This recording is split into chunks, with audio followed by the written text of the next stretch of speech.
Hampir semua orang pernah merasakan gejala keringat dingin, di mana gejala ini sering datang tiba-tiba akibat tubuh kurang fit atau bisa saja karena efek kecemasan atau stres. Keringat dingin adalah sebuah kondisi di mana permukaan kulit akan terasa lebih lembab dan rasa dingin di bagian permukaan kulit. Kondisi ini bisa dirasakan oleh diri sendiri maupun oleh orang lain. Keringat dingin bisa keluar dari seluruh tubuh atau bagian tertentu saja, seperti ketiak, telapak tangan, dan kaki. Keringat dingin akan menjadi kondisi yang wajar apabila tidak ada tekanan atau rasa tidak nyaman pada tubuh.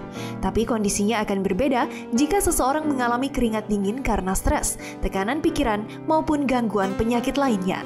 Sebenarnya penyakit apa saja yang dapat memicu keringat dingin?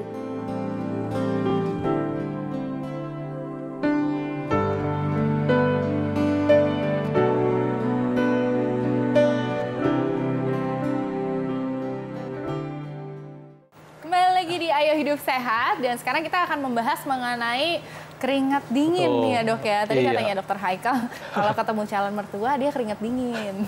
Kalau mau ujian, mau ujian nasional gitu ya, itu jadi keringat dingin juga. Tapi hati-hati nih kalau keringat dinginnya disebabkan karena hal lain. Misalnya tiba-tiba ada nyeri dada kan, atau tiba-tiba kok pusing. Nah ini bisa jadi. Mungkin ada tekanan darah yang turun, atau gula darah tiba-tiba turun. Itu juga bisa tuh. Nah ada baiknya nih kita akan bahas bersama Dr. Yongki, spesialis penyakit dalam. Siang dok, apa kabar? Apa kabar? Selamat siang. Sehat dok? Sehat selalu. Sehat selalu. Dokter Haikal. Wah dokter keringet dingin nih. Tangannya ya agak keringet ya. Kenapa ya? Dok. Mungkin karena nervous mau tampil aja. Oh gitu. Oke, dok. Ini kita bahas tentang keringet dingin ya. Ini kan kalau andai kata muncul pada saat kita tegang, cemas, mungkin masih wajar lah ya. Tapi ini bagaimana kalau muncul akibat gejala lain, akibat penyakit lain? Nah yang pertama nih dok, mitos atau fakta bahwa keringat dingin tanda awal serangan sakit jantung. Ya, fakta ya. Fakta. Tapi ada tapinya ya. Tapi jika ada gejala-gejala yang lainnya. Jadi tidak hanya keringat dingin saja ya. Misalnya sesak nafas, kemudian jantungnya iramanya tidak teratur, nyeri dada, kemudian ada pembengkakan di badan, tentunya lemas juga. Nah, dan ini keringat dinginnya satu tubuh atau tangan doang? Karena masyarakat banyak yang menyangka kalau telapak tangan itu keringat dingin, nah ini tanda serangan jantung. Ya, kalau untuk keringat dingin seperti itu bisa seluruhnya juga bisa lewat tangan juga. Oke, tapi bukan berarti semua orang yang keringat dingin di tangan, tangannya selalu basah gitu dok. Itu bukan berarti apakah itu adalah tanda-tanda penyakit jantung gitu dok? Iya, jika bisa jadi jika ada gejala yang lain gitu, atau mungkin atau mungkin merupakan suatu semacam ada namanya ya kelainan, memang dia memang punya keluar keringat. Seperti keringat itu, keringat berlebihan gitu ya. Ada juga sindromnya ada namanya. Sindromnya ada juga yang seperti itu. Selanjutnya nih dok, mitos atau fakta keringat dingin dapat timbul karena tekanan darah tiba-tiba rendah. Iya, fakta ya. Fakta ya. Jadi pada kondisi-kondisi tertentu ya, terutama saat kita mengalami dehidrasi. Dehidrasi ya. Saat dehidrasi itu tubuh kekurangan cairan. Otomatis akan berusaha untuk kompensasi dengan salah satunya adalah dengan keringat dingin. Dan ini selain keringat dingin mungkin ada gejala pusing kali ya. Betul, pusing, kepala lemas ya. Lemas juga. Mitos atau fakta selanjutnya mengenai keringat dingin, yaitu keringat dingin tanda penyakit gula darah. Wah, ini fakta. Fakta. Ini biasanya mengarah ke mana nih dok? Apakah pada saat gula darah turun atau gimana? Ya, tepat sekali ya. Jadi saat gula darah turun atau biasa kita mungkin sudah tahu ya, hipoglikemia. Saat pada pasien dengan diabetes mellitus, kemudian dia dengan terapi dengan obat gula ya, obat gula baik yang diminum ataupun yang disuntik. Tapi lupa makan. Bisa juga lupa makan, atau ya telat makan, atau mungkin masih dalam penyesuaian dosis ya.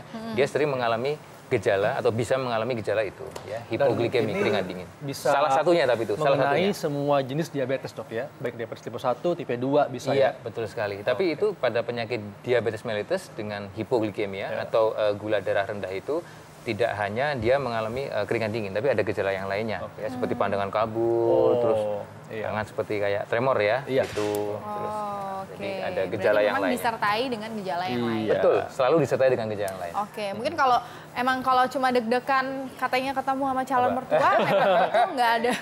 Cuma keringet dingin aja ya. Curcol kan? Oh iya, curcol lagi ya. Oke. Oke, selanjutnya mitos atau fakta mengenai keringat dingin. Keringat dingin ini dok, keringat dingin timbul akibat cemas dan stres. Wah, fakta. Fakta dong. Ya, bisa juga timbul karena cemas dan stres. Ini keringat dinginnya munculnya hanya di tangan, di kaki, di ketiak mungkin dok? Iya. Kalau munculnya tidak selalu ya, bisa di localize, mungkin bisa di lokal, misalnya di ketiak atau di ujung tangan atau seluruh badan juga bisa. Itu variatif. Jadi ini fakta dok ya? Fakta ya, terutama saat mau ujian ya, atau mau yang ketemu apa tadi? Mertua ya. Jadi intinya siapin mental dulu ya lagi.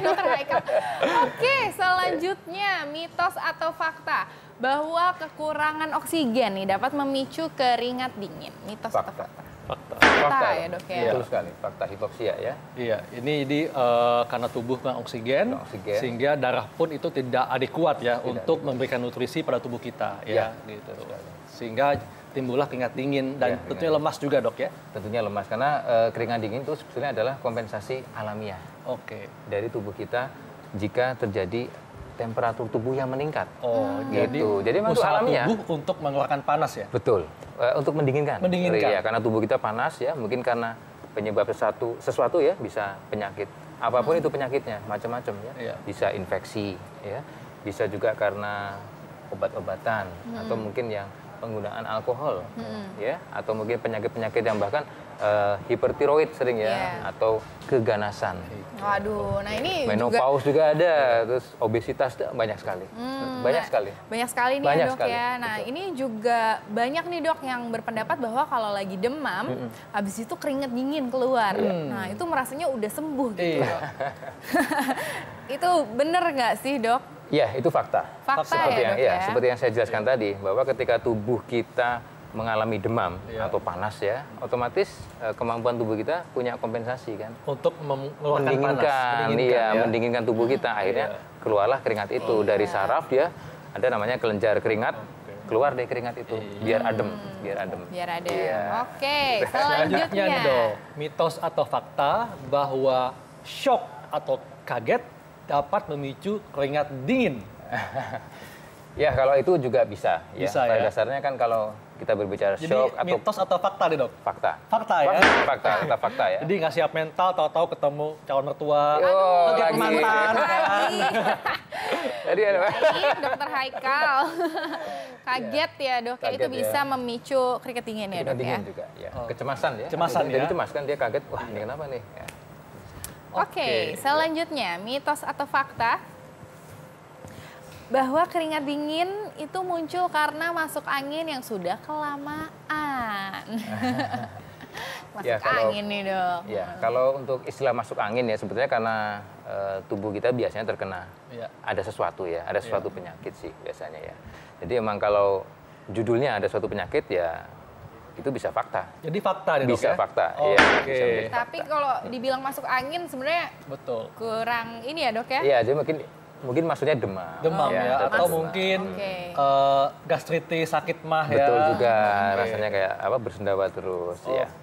Iya. Selanjutnya mitos atau fakta keringat dingin dapat timbul karena adanya infeksi pada tubuh. Oh, fakta sekali itu. Fakta sekali.